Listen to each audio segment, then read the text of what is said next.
बहुत सारे स्टूडेंट्स जो आईटी करते हैं, सीएस में जाते हैं या फिर सॉफ्टवेयर इंजीनियरिंग में जाते हैं, वो ये कहते हैं कि मुझे कंप्यूटर में इंटरेस्ट है, दैट्स व्हाई मैं इस फील्ड में जा रहा हूं।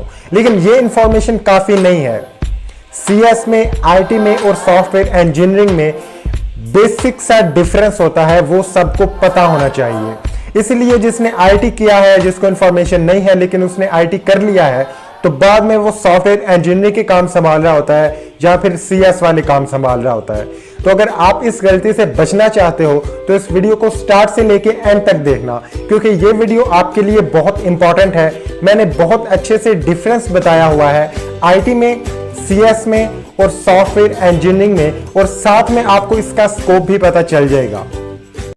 वीडियो को शुरू करने से पहले सब्सक्राइब के बटन को दबा दें, क्योंकि इस चैनल में आपको इंफॉर्मेशनल, मोटिवेशनल और स्टडी टिप्स के बारे में वीडियोस मिलेंगी। प्रैक्टिकल एग्जांपल के थ्रू समझा देता हूं कि इनमें डिफरेंस क्या है। मिसाल के तौर पे मुझे एक सॉफ्टवेयर बनाना है, मुझे बनवाना है, मुझे कोई नॉलेज नहीं है लेकिन मेरे पास पैसा है, मतलब मैं इन्वेस्ट करूंगा।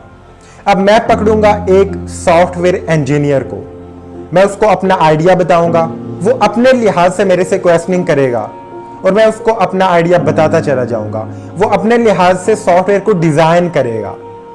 सॉफ्टवेयर को डिजाइन करना एक सॉफ्टवेयर इंजीनियर का काम होता है, पॉइंट नंबर 1। अब वो सारी उसने डिजाइनिंग कर ली अपने लिहाज से, अब वो लेके जाएगा कंप्यूटर साइंस वाले पर्सन के पास।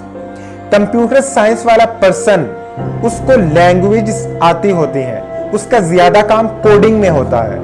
तो अगर आप कंप्यूटर साइंस में जाना चाहते हो तो आपको लैंग्वेजेस सॉफ्टवेयर की, उसमें इंटरेस्ट होना चाहिए, कोडिंग में ज्यादा से ज्यादा इंटरेस्ट होना चाहिए। मिसाल के तौर पे जो HTML है या जावा है, C है, C++ है, इस तरह की जो लैंग्वेजेस हैं सॉफ्टवेयर की, उसमें इंटरेस्ट होना चाहिए। अब वो क्या करेगा, उस सारे आइडिया को कोडिंग की फॉर्म में लिख देगा, उसकी कोडिंग कर देगा। अब फिर ये सारा डाटा जाएगा एक आईटी स्पेशलिस्ट के पास। अब IT specialist database, network system को संभालता है, तो वो इसको उसमें इंप्लीमेंट कर देगा और फाइनली मेरा जो सॉफ्टवेयर है वो बन जाएगा। तो अब आपको पता चल गया होगा कि ये किस तरह कोऑर्डिनेशन से सारा कुछ होता है। तो अब बात करते हैं स्कोप की। यार, जिस कंपनी में आईटी स्पेशलिस्ट होगा वहां पे सॉफ्टवेयर इंजीनियर भी होगा और वहां पे कंप्यूटर साइंस वाला पर्सन भी होगा, क्योंकि इन सारों के काम इंटरकनेक्टेड हैं, एक दूसरे के बगैर ये चल नहीं सकते। कोई भी कंपनी ग्रो नहीं कर सकती, सरवाइव नहीं कर सकती। तो अब मैं जरा डेप्थ में बताऊंगा, एग्जाम्पल के थ्रू मैंने आपको जरा ब्रीफ बताया कि इनके काम क्या होते हैं, लेकिन अब मैं थोड़ी डेप्थ में बताऊंगा कि इनके जो वो जॉब्स हैं वो किस टाइप की होती हैं या कहाँ कहाँ इनकी जॉब्स लग सकती हैं। तो अब बात करते हैं सॉफ्टवेयर इंजीनियर की। अगर आपने सॉफ्टवेयर इंजीनियरिंग कर ली है तो आप क्या करोगे, आप सॉफ्टवेयर को उनकी मेंटेनेंस करोगे, सॉफ्टवेयर को डेवलप करना सीख जाओगे। और कंपनीज आपसे क्या काम लेंगी, जो कंपनीज के अपने सॉफ्टवेयर होते हैं उनके लिए वो सॉफ्टवेयर इंजीनियर रखते हैं कि वो उनकी मेंटेनेंस कर सकें, उनकी देखभाल कर सकें, कौन सी चीज़ को एलिमिनेट करना है, कौन सी चीज़ को ऐड करना है सॉफ्टवेयर में, ये सारा वो काम देखते हैं। टेक्निकल चीज़ों को वो जानते होते हैं, जिस तरह वीडियो गेम्स होती हैं। और सॉफ्टवेयर को डेवलप भी एक सॉफ्टवेयर इंजीनियर कर सकता है, किसी भी वेबसाइट को भी डेवलप कर सकता है। और हाँ, कोडिंग हर कोई सीखता है, हर किसी को सिखाई जाती है कोडिंग, लेकिन सबसे ज़्यादा काम जो कोडिंग का होता है वो कंप्यूटर साइंस वाले का होता है और उसके बाद आईटी स्पेशलिस्ट का होता है। लेकिन जो स्पेसिफिक जॉब्स हैं, जो काम हैं, वो मैंने आपको एग्जांपल में बता दिए थे कि इन 3 लोगों के क्या क्या काम हैं।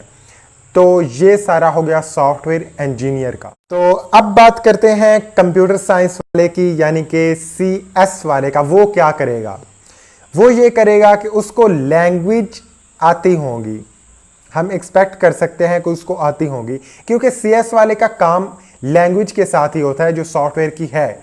और बहुत सारे स्टूडेंट्स क्या करते हैं, उनको बहुत कम लैंग्वेज का पता होता है, लेकिन इसमें एक पॉइंट ये है कि आपको लैंग्वेज में इंटरेस्ट लेना है और बहुत सारी लैंग्वेज आपको सीखनी पड़ेंगी। HTML, जैसे मैंने आपको पहले बताया कि जावा हो गया, HTML हो गई, इस तरह की लैंग्वेज का आपको पता होना चाहिए। और इसका काम होता है कोडिंग में। किसी भी सॉफ्टवेयर को आपने कैसे कोड करना है, उसकी कैसे कोडिंग करनी है, ये सारा एक कंप्यूटर साइंस वाले का काम होता है। और कंपनीज में भी इसकी बहुत सारी जॉब्स होती हैं, क्योंकि ये सारे प्रोफेशंस इंटरकनेक्टेड हैं। ऐसा नहीं हो सकता कि आईटी के बगैर, आईटी स्पेशलिस्ट के बगैर सीएस वाला काम अकेला कर रहा हो, नहीं। और बहुत ज़्यादा इसका स्कोप है आज की डेट में, क्योंकि कंपनीज सारा कुछ ऑनलाइन हो रहा है सब कुछ, तो अब बहुत ज़्यादा ये एक किस्म की इमर्जिंग फील्ड्स हैं। अब बात करते हैं आईटी स्पेशलिस्ट की, यानी उसका क्या काम है। जो एक नेटवर्क पूरी दुनिया में किसी भी कंपनी का फैला हुआ है, उसका एक डेटाबेस सिस्टम होगा, एक नेटवर्क होगा। उसकी उस नेटवर्क की देखभाल करना, उसकी सिक्योरिटी वगैरह, डेटाबेस की देखभाल करना, उसको देखना, और जो सारे बैकएंड पे सिक्योरिटी वगैरह होती है जो आम लोगों को नहीं पता होती, सारे सीक्रेट्स कंपनी के वो आईटी स्पेशलिस्ट के पास होते हैं। इसीलिए आईटी स्पेशलिस्ट की बहुत ज़्यादा डिमांड है, क्योंकि कोई भी कंपनी ये नहीं चाहती कि उसके सीक्रेट्स किसी और कंपनी को पता चल जाए, और वो सीक्रेट्स आईटी स्पेशलिस्ट को पता होते हैं। इसीलिए आईटी स्पेशलिस्ट की बहुत ज़्यादा वैल्यू है और उसको बहुत रिस्पेक्ट कंपनी वाले देते हैं। और किसी भी सॉफ्टवेयर को या चीज़ को कैसे सिस्टम में इंप्लीमेंट करना है, कैसे इंस्टॉल करना है, ये सारा एक आईटी स्पेशलिस्ट का काम है। उम्मीद करता हूं कि आपको ये वीडियो पसंद आई हो। अगर थोड़ा सा भी नॉलेज आपने गेन किया है इस वीडियो से, तो लाइक कीजिए वीडियो को और सब्सक्राइब कीजिए मेरे चैनल को और बेल आइकन को दबाइए।